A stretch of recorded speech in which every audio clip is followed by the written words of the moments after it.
So I've always had the thought in my mind of like, what it would be like to visit, places up north, like maybe venture into Canada or, go to Alaska.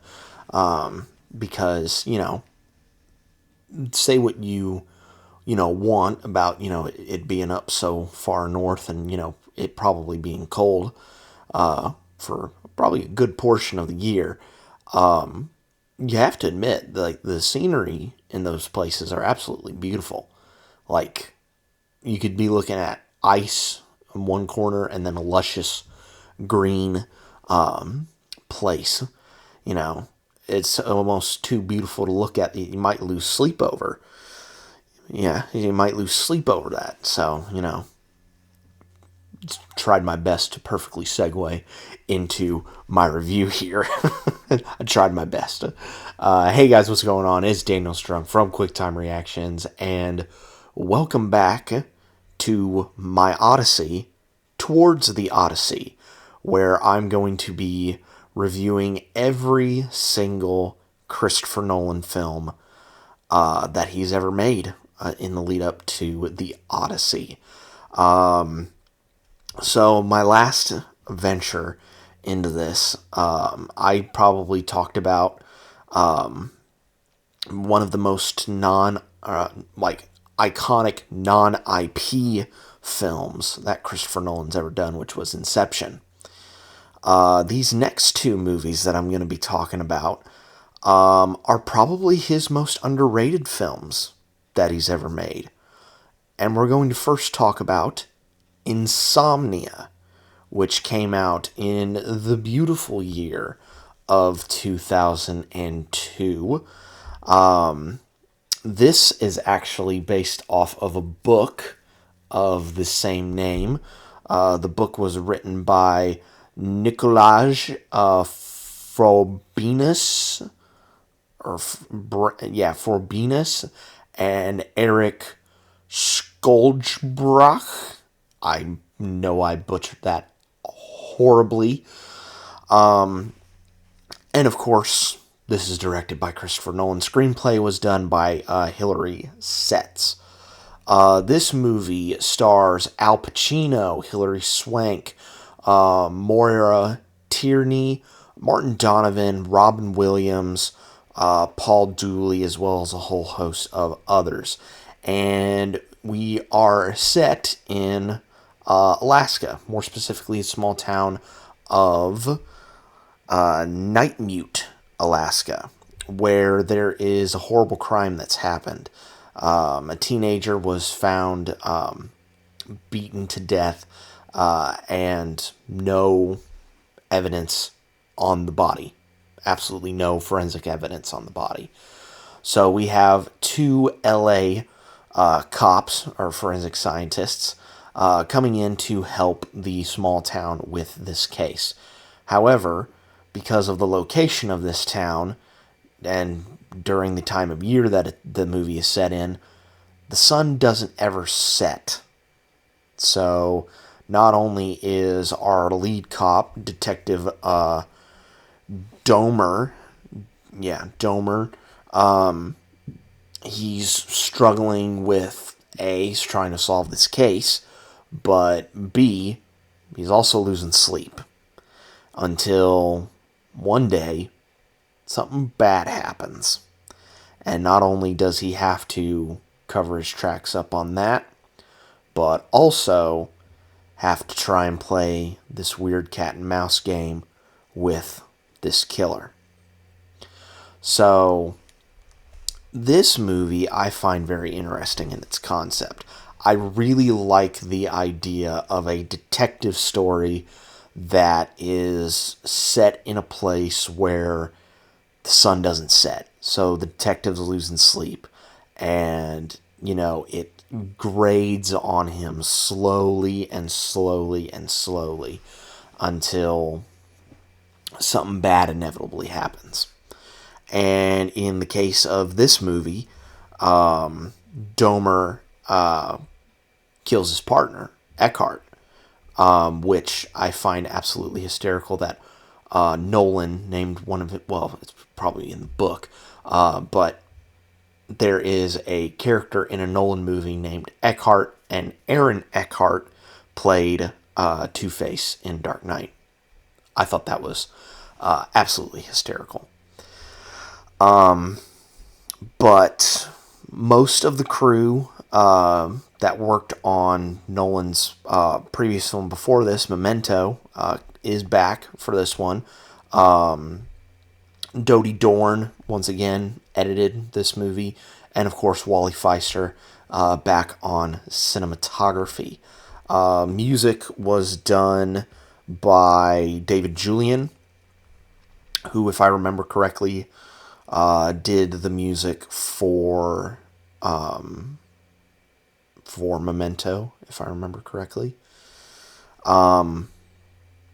This movie, I say it's one of Nolan's more underappreciated films, and I do stand by that, but I also think this is probably the one in which he plays a lot with morals, like someone's moral stance on how they view a certain event. I mean, you kind of get some of that stuff in, I would probably say, Dark Knight trilogy, maybe a little bit in Interstellar, where, and we are going to be talking about Interstellar this month, with like Coop and Brand, you know, how they kind of view data. You could say like you could view that as a bit of morality, a little bit, but I think it's more centered on emotion rather than moral stuff. But this is really, film on morals. And I think that's really encapsulated in Domer's speech that he gives to one of the workers at the lodge, where, you know, he talks about this old case that he worked, and, you know, he knew that the guy was guilty, and so he planted evidence to make it look like he was very guilty and got him put away. And he just had to live with the decision of he did the wrong thing for potentially the right reasons. And it's, you know, and this comes after him just, you know, having not slept a lick in probably a good 6-7 days. And I love at the end of the movie where Domer is basically, you know, telling Hilary Swank's character,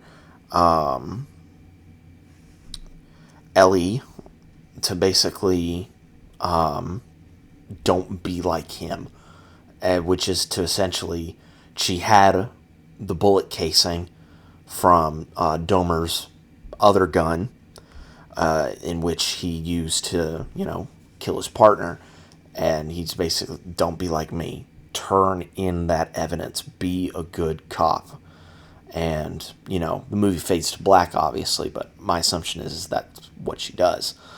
All the performances in this movie are absolutely incredible. Pacino, I think this is my first time seeing Pacino perform in a film. Actually, no, I think that might be a touch of a lie, because I did see a cinematic masterpiece known as Jack and Jill, and I do believe Al Pacino is in that movie. So this is not my first time seeing Al Pacino in a movie. This is my first time seeing him in a serious movie. And he's really, really good in this. Hilary Swank is also really good at just being like, you know, the rookie detective who, you know, knows everything on paper, but, you know, is getting her feet wet in the field and is learning lessons both easy way and hard way. Martin Donovan, of course, I think everyone knows he will be in Tenet, but I did not know that he and Nolan worked on this film, you know, all those years ago. And I also liked his character in this. But the one that really surprised me the most was Robin Williams. First and only time that Williams worked on a Nolan film. And after seeing this, I really wish that he worked on more of Nolan's stuff. Like, I can only imagine the kind of stuff that, he could have potentially have done. Of course, Williams is no stranger to, these kind of serious types of roles with films like Good Will Hunting and another, I don't want to say horror-esque movie because this movie's not horror, essentially, but 1 Hour Photo, which I'm debating in my mind if I want to do that for this year's Noobs for Horror October. I'm kind of ping-ponging it in my head right now, but we'll see if I cover that later on in the year. But I'm so used to him as, Genie from Aladdin. I believe the character's name was Ratchet in Robots. And just his various comedic roles that he's had over the years. But him as, this dude, this author, who just seems so normal on the outside, but on the inside is kind of a twisted sense of the world, twisted view of the world. And this is where I get back to the idea of morals in the movie, where his character, Walter Finch, and Domer, they both did things like in the moment that they seem to be, they do the right thing, but it turns out it led him down a wrong path. Whereas with Ellie, Hilary Swank's character, that road does present itself. You could do the right thing in your mind, but it leads you down a wrong path. But Domer stops her in that instance and steers her back to a right path, to not fall to being corrupt. And just the way, especially their conversation that they have on the ferry, Domer and Finch, is really good stuff from Pacino and Williams in that scene. It was really, really good. You can definitely see in the filmmaking that they definitely carried a lot of stuff from Memento over into Insomnia, like with the quick cuts of, seeing kind of certain things at certain points, that type of editing, and the way that the score done by David Julian, is, I'd say, roughly similar to what the music was for Memento. So you can definitely see, like, Nolan seeing, like, okay, so this worked, I can carry it over into this movie, and I think it works really, really good in this movie. Overall, man, like, Insomnia is a really good movie. I don't think you would put it up as, like, Nolan's greats. Like, I don't think you would put it up there with, like, the Dark Knight trilogy or Interstellar or, Oppenheimer or stuff like that. But, like, it's a really solid movie. It is really, really good. Like, great performances in the cast, really good writing, really good direction, really good score, and just a really good concept overall. That really carries this movie into, in my opinion, being an underappreciated classic. Like, nobody talks about this movie. Like, we'll get to in my review for the Prestige, like some people talk about it, like a little bit, like bits and pieces here and there, but like hardly anybody talks about Insomnia. And I really think they should, because this is a really, really good movie. A really, really good Nolan movie. But those are just my thoughts. What are your guys' thoughts on Insomnia? Let me know down in the comments section below. But I think that is going to be pretty much it for me on this one, guys. Be safe out there. Stay warm out there.